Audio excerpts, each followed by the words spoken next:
Well, guys, I didn't think we were going to be talking about this soon, but I did a little bit of digging and I did a little bit of searching, and I sort of discovered a couple of things about SnowRunner and mods that have kind of already got me moderately scratching my head, and I can't wait to share them with you guys because I would love to know y'all's opinions on these things.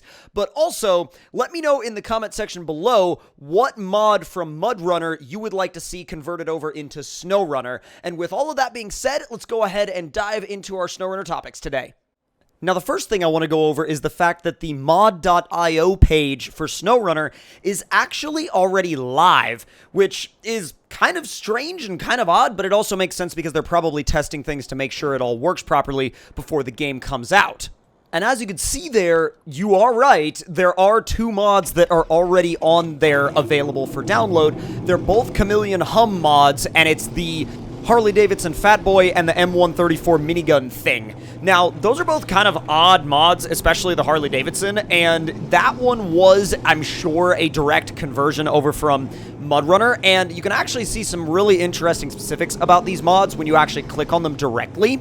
For example, you can see that the Harley is actually a really, really small mod. I mean, space-wise, it's only 4.64 megabytes. Now, you can also see, though, that you can subscribe to install or you can download the file directly, which is interesting that they offer that functionality, and also considering the fact that you look at all the different communities that you can sync with mod.io, for example, Steam, Xbox, whatever itch.io is, Google, and Facebook. So there's a lot going on here, but also it's interesting. What's interesting is the fact that, like, as of taking these, this is, you know, mod number 2 out of 2 for SnowRunner, and I just continually find it interesting that these mods are in a position where they're live, and so far, I mean, obviously I haven't used mod.io in a game yet. I've only just kind of like perused the interface, but so far it actually seems pretty straightforward and pretty easy to use. And I know that there's a lot of people that are upset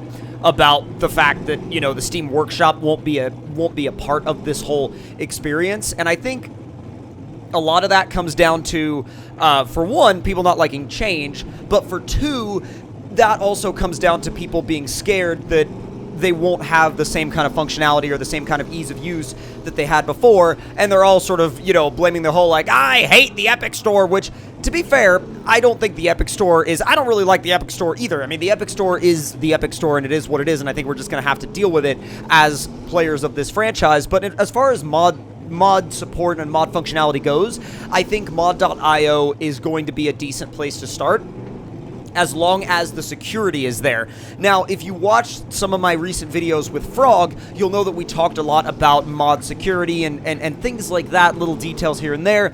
And, I mean, we didn't talk about it for very long, but it's definitely a topic that he's very, very keen on, and I'm sure a lot of the other modders are really interested to see what the functionality is in the security department and what mod.io does to protect those mods that people put on, as well as private mods and, you know, the actual privacy of mod sharing, because for people that make paid mods, that's a big deal. Now, for people that just, you know, use mods casually, that might not be something that you would think, well, why do they need that functionality? Well, for people that buy mods from premium mod creators, that's a big deal, because they pay these premium mod creators, you know, to make mods, and they really don't want their mods just out there floating around on the internet to be potentially stolen. So that's why there's such a heavy focus in the premium modding community on how the security features are going to work, and we still don't know the ins and outs of the security features, but hopefully they will be there to protect the mods of premium mod makers. Now, we really need to spend some time talking about this M134 minigun mod, because as you can see, the mod itself obviously has the normal download the file functionality as well as the subscribe to install functionality, which kind of reminds me a little bit of BeamNG Drive, but you can also see over there on the right, there was a video, and you better believe that I watched it.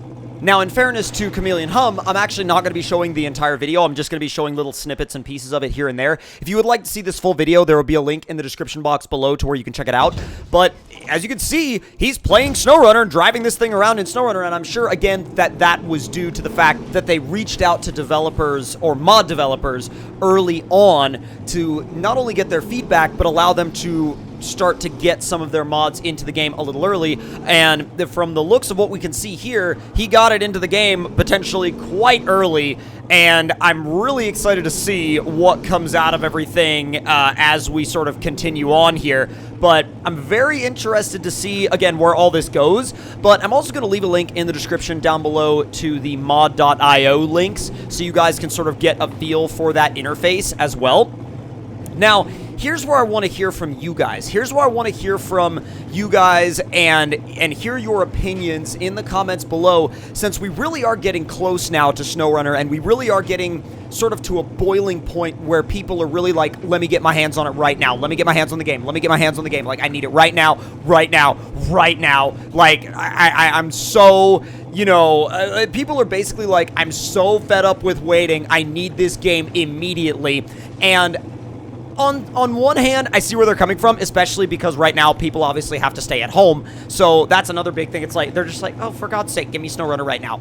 But I'm also 110% sure that there are things that they are still ironing out with the game that they want to make sure are good to go before release. And right now is a very, very important time for the development of the game, because this is where they really finish everything off and make everything clean. And I guarantee you that they would not be happy with what they gave you if they gave you SnowRunner right now. So it's important to be patient, and it's important to wait for that release date. And at the end of the day, I think we're really all going to be happy that we waited, because I feel like there's going to be, they still have time to iron things out, and the more time that you give a developer to iron things out, the better the game is going to be. So pushing them and rushing them is never going to make the game better, and I feel like if you push them and rush them now, you're going to end up having complaints about how the game comes out later. So pushing them and rushing them now really is not going to get you a better game. And really, at the end of the day, this is all about getting a better game for them, as developers. This is all about getting a better game to you guys. This is all about getting a better product out the door to you guys, because it's what you guys have always been asking for. It's what I've been asking for. SnowRunner has so many features that I have wanted to have access to for so freaking long. I mean, this game is, again, I said in one of my previous videos that SnowRunner is sort of becoming the Forza Horizon of off-road, and some people really liked that comparison and some people didn't like that comparison, but I think the people that didn't like that comparison were just the people that don't like Forza Horizon. So with that being said, I don't mean in an arcade sense. I mean in a sense of freedom, and in a sense of freedom with features, freedom with things to do, freedom with, you know, different types of customization, just all sorts of different things. And then we also saw that, like, over this past month, you know, the month of March, so many things came out about SnowRunner. It's basically every week. There were times when I was struggling to cover all of the new things. By the way, that sign, watch that sign go nuts. But no, there were some times when I was like scrambling to cover all of this new information, because there were things that were getting dropped like left and right and left and right. I would make a video about what I thought was the newest thing about SnowRunner, and literally as I was making that video, a new piece of news about the game would drop. And so it's absolutely amazing that they've been releasing all that information, and I think that the people also, I think, honestly, people need to realize that very few game developers will release this much inside information this early on. And, you know, most game developers will just give you a couple of trailers and then leave the rest up to speculation.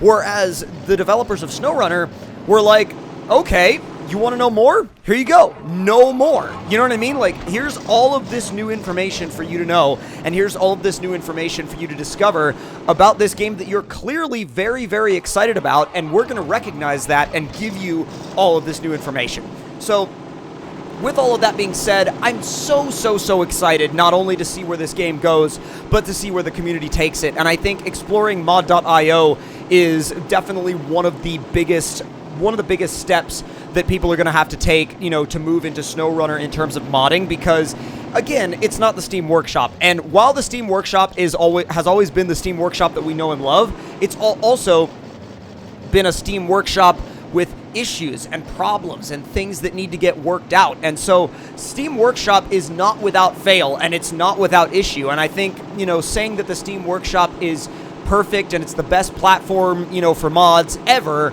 is really short-sighted, because there's so many different things that the Steam Workshop could do better, but that they kind of just refuse to do better. And if you talk to mod creators, if you talk to any mod creator for MudRunner, they'll tell you that they've had issues with the Steam Workshop at some point in their modding career. So with all of that being said and all of that being covered, make sure to let me know your thoughts in the comment section down below. Hit that like button if you're excited for SnowRunner. Subscribe and turn those notifications on to stay up to date on all the latest news in terms of SnowRunner, and also the newest gameplay when the game finally comes out. So hope you all enjoyed, and I'll see y'all in the next one.